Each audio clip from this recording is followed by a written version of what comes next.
This is problem 1638. It's on page 731.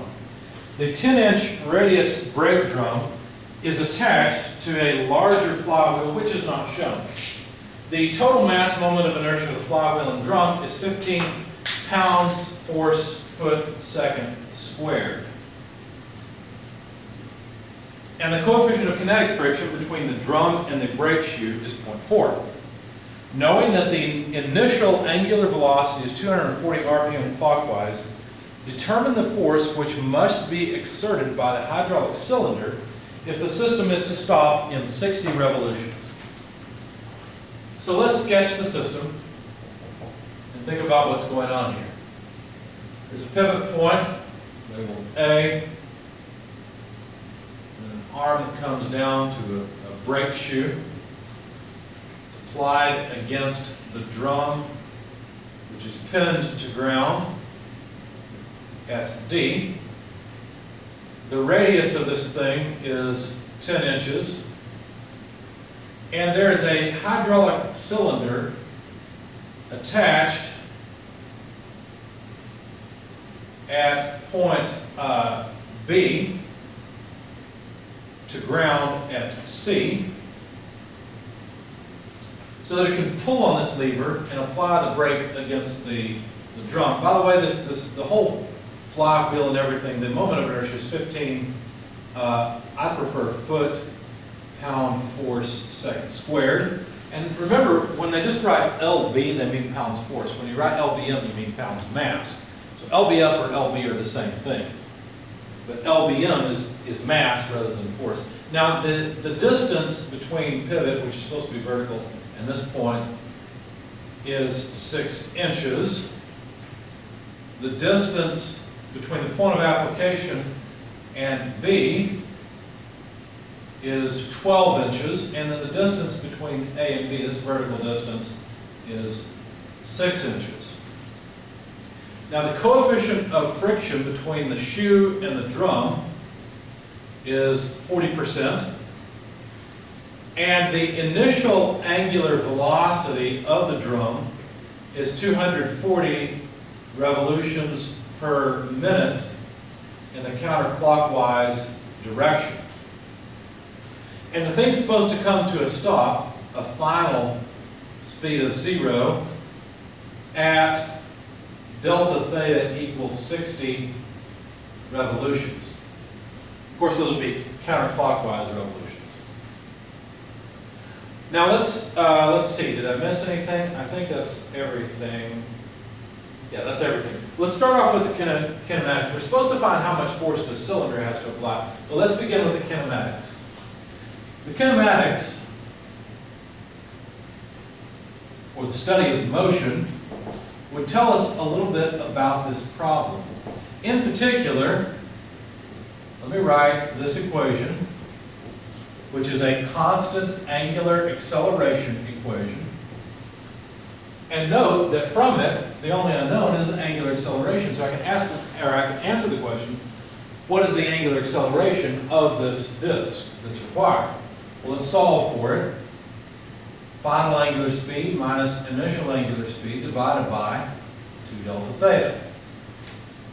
Okay, so 0 minus, let's see, 240 RPM squared divided by 2 and 60 revolutions. This comes out to negative 480 revolutions per minute squared. Now let's think about what this means. If the wheel is rotating counterclockwise, this negative sign will indicate that I have to have a negative acceleration in the opposite direction, which makes sense. So my sign makes sense so far. But I don't like these units. Rather, I would like to have radians, so 2 pi radians per revolution. And I would like to have seconds instead of minutes. And of course I'm going to square this, so I get rid of the minute squared. Notice that doesn't get rid of the square. The square is still operating on the 60 and the seconds. Anyway, when you plug all this into your calculator, you find that this is about negative 0.8375 radians per second squared. So basically they gave us this stuff here, just so that we would find that the angular acceleration is negative 0.8375 radians per second squared. Now, I've rounded it off. I think I kept the answer in my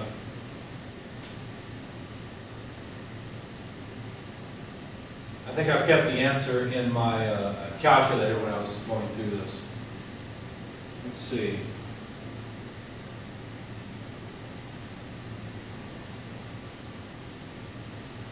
Let me make sure that yeah, this is fine. Now, I don't really care so much about this negative sign. I'm going to get rid of it, and I'm simply going to note that, well, let's see. The angular speed is counterclockwise. The angular acceleration bringing to rest then must be clockwise. So let's just make a note that angular acceleration is clockwise. All right, so now that we've got the kinematics out of the way, now let's study the kinetics. In other words, what causes the motion to change. So to do that, we'll need a free-body diagram, as usual. Let's start with the wheel. So the wheel is pinned at its center.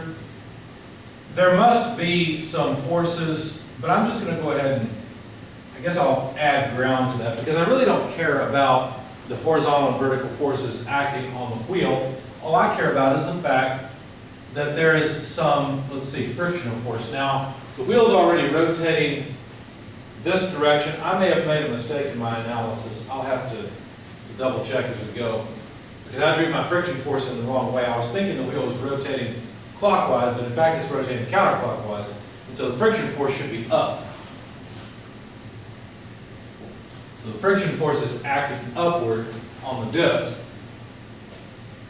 And other than that, I don't really care about the weight. The weight acts down and passes right through the center of this thing, because I'm not going to sum forces in the x to y direction. All I'm going to do is look at the moments. So if I sum moments, taking counterclockwise as positive about d, which is the center of the wheel, that's point D. Well, then I will get, let's see, negative Fr, and that equals I alpha. Now I have to be careful here, because I've pulled my negative sign off of this. And I have to be careful about the sign. Maybe I need to put it back on. Let me think. If there's a force in this direction, it will certainly cause an angular acceleration in the negative direction. So yes, I guess I'll just leave this in negative so I don't confuse myself. So that way alpha is less than 0, F will be positive, and both sides of this equation are negative. But the friction force is also equal to mu times N, or the normal force, or let me call it the force applied from the brake, because the brake is applying force against the wheel. Now, continuing with this equation down here, I can solve for the frictional force. It would just be negative I alpha over R. I know I, it's 15 feet pound force second squared. Alpha, and I should be consistent, I should use dashes or dots. These are all just multiplied by each other. Alpha is a negative thing. It's negative 0.8375 radians per second squared. And then divided by R, the radius is 10 inches. Let's see, I guess I'll just use 10/12ths of a foot. So that way I'll incorporate the conversion. The feet will go away. The second squared will go away. The radians go away for free, and I'll have pounds force of friction. That number comes out to about 15.079 pounds force. So that's how much force this arm needs to apply to the wheel. We've actually taken care of all of the dynamics at this point. Understand that the arm is in static equilibrium. Its motion's not changing. It's just sitting still. It has no acceleration. Now, since I know the friction force and the friction coefficient, I can solve for the amount of force required from the arm. If I do that, it'd be 15.079 pounds force divided by mu, where mu, the friction coefficient, is 40%. So that means that I need about 37.70 pounds force I'm sorry, I think I misspoke. I think I called this the force from the arm. That's the friction force that the arm has to apply, but the actual applied force, FB, is 37.70. I think I messed that up earlier. Sorry, I misspoke. So now let's consider a free body diagram of the arm. So there's the pivot point for the arm. And again, since I don't really care about certain facets of this arm, I'm going to just go ahead and pivot it off of ground, and I'm not going to worry about things that I know will not appear in my equations, because I already know where I'm going to sum moments. In fact, I'm going to sum moments about point A. Now remember that the cylinder is pulling on the arm in order to push the arm against the drum. And obviously the drum has an equal and opposite reaction, FB, pushing back on the arm down here from what was applied to the drum. And it also has an equal and opposite frictional force going this way. And this is where I may have made a mistake in my solution. I'll grab a calculator and we'll see what happens here in a moment. So let's see, if the drum's rotating counterclockwise, then yes, it's pulling down on the arm. If I sum moments about point A, taking counterclockwise as positive, then I should be able to calculate FC. Now I've got the geometry over here. You have it in your text as well, so I won't bother copying that piece. I'll just note the moment arms. For example, the moment arm from A to C is just this 6-inch distance. FC causes a positive moment, so let's just write FC times 6 inches. Okay, so that takes care of the force that the cylinder is applying. FB is in the opposite direction, and that's down at 18 inches. So minus FB times 18 inches. And I'll confess, when I first started this, I forgot the friction force because I didn't add it to the free body diagram. I had it on this one, and then I forgot it here for some reason, so I messed up. But then I went back and looked at my problem and realized I should have equal and opposite forces, which, by the way, technically I should have FB there as well. But since it doesn't appear in the sum of moments about D, it didn't matter anyway. Maybe I should have actually taken these as free bodies. So I was trying to do it quick, and a lot of times when you try to go a quick way, you mess up like I did the first time here. Anyway, so the friction force F causes a negative moment.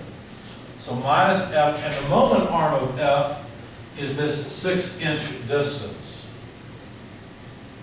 Now the sum of this moment is 0, right? Because again, the arm is in static equilibrium. Now let's see. The friction force could be replaced by FB over mu. That's what I did here, right? No, not over mu, I'm sorry. Times mu. So mu FB. Since I know the magnitude of FB, that might be, well, I guess I know the magnitude of F. It's right here, so why do that? Let's just stick with F. And let's solve for FC. Now actually, you know what, before we do that, why don't we just get rid of the inch units first and divide through by 6. I'm sorry, yeah, divide through by 6, so we get 3 here, the dimension's gone, minus F equals 0. And so now FC, the force in the cylinder, would be equal to the friction force plus 3 times FB. And this is where I made a mistake. Let me grab a calculator, because I've got the difference between those two. Let me double check that this thing is rotating counterclockwise. Oh, I've made a mistake. I did it right earlier. The initial angular velocity is actually clockwise. I don't know why I wrote counterclockwise. So let's go back to our equations and see. So that means if it's rotating clockwise, then the angular acceleration would be positive in the counterclockwise direction. And so then the friction force is going to be in the other direction. It's going to be down this way. So I did analyze it right. That means this friction force is going to be in the opposite direction. let's see, will that change this? No, it doesn't change this, because down here, let's see, alpha will be, let's see, FR, I've got to think about the moment about D. It's a positive moment now. Alpha is positive. There we go. So we'll get rid of that. Numerically, it still comes out to the same friction force. Guess I won't do this after all. So there's our friction force, which when I divide by mu will give me the same force for the brake arm. That's good. But now my friction force is in the opposite direction. So the moment of the friction force about A is now a positive thing. So that's going to flip this side.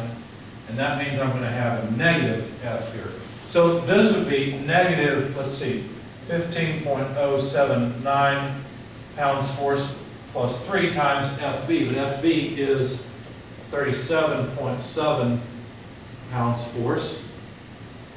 So we need 3 times 37.7 minus 15.079. And let's see, that's going to be 3 times 30, well, 3 times 40 roughly is 120. Less 15, I expect about 105, 100, somewhere in that range. As a matter of fact, when I plugged it into my calculator, I got about 98.02 pounds force. So there's the force that the cylinder has to apply to the brake arm in order to slow down this rotating mass after 60 revolutions.